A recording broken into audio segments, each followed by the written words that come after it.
This is Stay Modern with Personal Technology. My name is Ravi Sandhu, and I wrote an article recently on my website, ravi8.me. I'm going to hand you over to my friends who are going to provide you a deeper analysis and insight about my article. Ever fire off a photo and instantly regret it? Like, maybe that selfie wasn't your best angle, or things got a little too wild in the group chat. Been there. Right.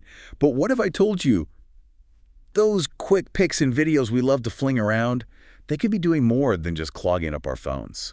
Way more. It's actually kind of wild, the ripple effect of just tacking on a photo or video to a message. Yeah. Not just in terms of storage space either. No kidding. That's what we're digging into today. We've got articles, studies, the whole 9 yards, and let me tell you, some of this stuff is seriously eye-opening. Like, did you ever think your obsession with sending cat memes could be contributing to, wait for it, digital fatigue? Sounds kind of funny, right? But it's a real thing. Our brains weren't exactly designed for this nonstop fire hose of info we get from our devices. Yeah, no kidding. I mean, every notification ding, every photo, every single cat video, it all adds up. Creates this cognitive overload, you know? okay, wow. Feeling personally attacked by my camera roll right now. It's all good. We've all been there. But I never thought of it that way. Like as an actual burden. On other people, I mean. The ones I'm sending all this stuff to. It's subtle, but think about it. How many times have you felt like you had to respond to a message just because it had a photo or video? Even if you were already feeling kind of swamped. Oh, all the time. Yeah. Especially in group chats, right? Like, you don't want to be the one who missed the joke, so you click on the video, and then boom, suddenly you're 5 cat videos deep and late for your actual life. Exactly. And each one of those little interactions, even if it seems small, it adds up to this feeling of digital overload, you know? Your attention is all over the place. You can't focus. It can even mess with your stress levels. Okay, so that's our poor brains on endless media. But our devices aren't exactly doing cartwheels of joy either, right? Our source dives into this whole thing about the storage squeeze, and it's kind of hilarious, really, how much space a single photo can take up these days. Oh, it's insane. I mean, am I really deleting a week's worth of podcasts just to download my aunt's latest batch of vacation pics? It's not even just the initial download, right? It's the duplicates, the backups, everything syncing constantly across all your devices.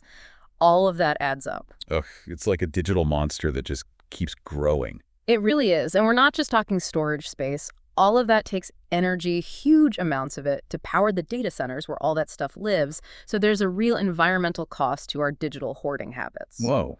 Okay. Did not see that plot twist coming. Yeah. Suddenly, my cat meme obsession feels a lot less cute and a lot more carbon footprinty about rake ad. But wait, doesn't cloud storage solve at least part of that problem? Everyone's always talking about the cloud, right? Yeah, the clang to the rescue. But it's complicated. It can help, definitely. But even then, you're basically just shifting the burden, not getting rid of it completely. And this is where things get really interesting, especially when you start thinking about privacy. Because we're basically taking all our photos, our convos, even like location data sometimes, right? And just handing it over to .who, Google, Apple, these giant companies, and just trusting them to be responsible with it. Yeah, that's the million-dollar question, right? This is not even just about like hackers and data breaches and all that. It's the sneakier stuff that's harder to wrap your head around. Sneaky stuff. Yeah. Like what? Well, think about data mining. For starters, they're scooping up all our info to target us with ads. Or even to, influence how we think and act without us even realizing it. Okay, see, now that's just creepy. Like those ads that pop up, and it's weirdly spot on to something you were just thinking about. Yeah. How do they do that? It's a little creepy for sure. But isn't that kind of the price we pay for convenience, though? Yeah. Like, I gotta admit, it's pretty cool that my phone can recognize my cat's face in photos. Oh, for sure. There's definitely upsides. Some of this tech is seriously impressive. But it's about asking ourselves, are we actually making informed choices about our privacy, or are we just hitting accept on those terms and conditions without a second thought? Oh, yeah. Totally guilty of that. I mean, those things are longer than a Tolstoy novel. Yeah. Who's got time to actually read all that? But even if we did, even if we were all privacy pros, we don't have a ton of control over where our data goes once it's out there, do we? That's the heart of it, right? You hit send and it's gone, out of your hands. And that's where our source makes a really interesting point about what they call digital consent. Basically, just because it's easy to share something digitally doesn't mean the person on the other end actually wants it. Oh, that's a good point. Okay, so like, I might think my cat meme is hilarious, but my boss probably doesn't need to see that at 7 a.m. on a Monday. But how do you actually navigate that?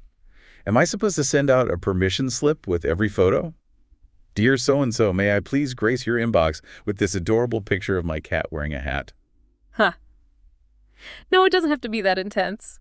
But it's about being more aware, I guess, more considerate of what it's like on the receiving end. Oh, Like, right. do they even have the storage space for this thing I'm about to drop on them? Will they actually care about this, or am I just contributing to the noise? Yeah, it's like the digital equivalent of showing up at someone's house with 3 boxes of your old clothes and being like, surprise, thought you could use these. Exactly. And the thing is, our source points out that over time, that lack of consideration, it can actually cause friction in relationships. Really? Because it creates this sense of obligation, like you have to look at it, you have to respond, and it can build up this resentment, especially if someone's already feeling overwhelmed by all the digital stuff coming at them. So, what's the solution? Are we all just doomed to drown in a sea of cat videos and awkward selfies, no escape? No, not at all. Our source has a fix, actually, and it's surprisingly simple. So, okay, we've established that endlessly attaching photos and videos to messages is not ideal. But what's the alternative? I mean, is a world without cat memes even a world worth living in? Don't worry, I'm not going to take away your cat memes. There's a better way. It's just about shifting our thinking a bit. Okay, I'm intrigued. Hit me with it. Our source actually suggests something pretty simple. Cloud storage. Cloud storage. Okay, yeah, I've heard of it. But how does that actually fix the problem? Well, think of it this way. Instead of sending the whole giant file, the actual photo or video, you're just sending a link. And that link, way smaller, takes up hardly any space on anyone's phone. Oh, okay. Plus, it gives you more control over who sees what and for how long. More control. That's always good. So, let me see if I've got this straight. Instead of attaching a zillion photos to a group chat after, say, a wedding, you could create a shared album on Google Photos or iCloud, something like that. You got it. Exactly. You can even make it private so only certain people can see it. And if you're worried about a photo ending up in the wrong hands or something, you can set it so the link expires after a certain amount of time. Poof, gone. Oh, wow, that's smart. I never thought about it that way, but that's way more secure than just hitting send and hoping for the best, right? Yeah. So it solves the storage issue, helps us protect our privacy. Any other perks to this cloud sharing thing? Am I missing anything? You're on a roll. Yeah, most of these services have all these built-in tools for organizing, so it's easier to find stuff later on. Some of them even use facial recognition to tag people automatically. It's kind of freaky, but also kind of cool. I know, right? And then there's the editing features. Oh, yeah, the editing features. It's like having a whole photo studio on your phone. Filters, cropping, all that jazz. But isn't that a little much sometimes? I mean, I'm not trying to be a Photoshop pro over here. Just want to share a pic. Totally get it, and that's the beauty of it. You can go as deep as you want or keep it super simple. Just want to share a quick pic of your lunch. Go for it. No need to write a dissertation on color correction. I like that. It's not about the tech taking over. It's about using it in a way that actually works for us, right? And hey, maybe this will even free up some space on our phones for more important things, like more cat memes. Just kidding. Or am I? No, but seriously, I think we can all agree after this deep dive, there's a lot more to think about with sharing photos and videos than we might realize. Oh, absolutely. It's about being aware of that footprint we're leaving behind, the digital one, and respecting the people we're sharing with. Ultimately, it comes down to making choices that serve us, not just the big tech companies. So next time you're about to unleash that epic photo montage on the world, maybe take a sec, consider the cloud, and remember a little digital decluttering goes a long way. Hey, it's Ravi again. I hope you found that interesting. For future articles, come and join me on my website, ravi8.me. Until next time, stay modern with personal technology.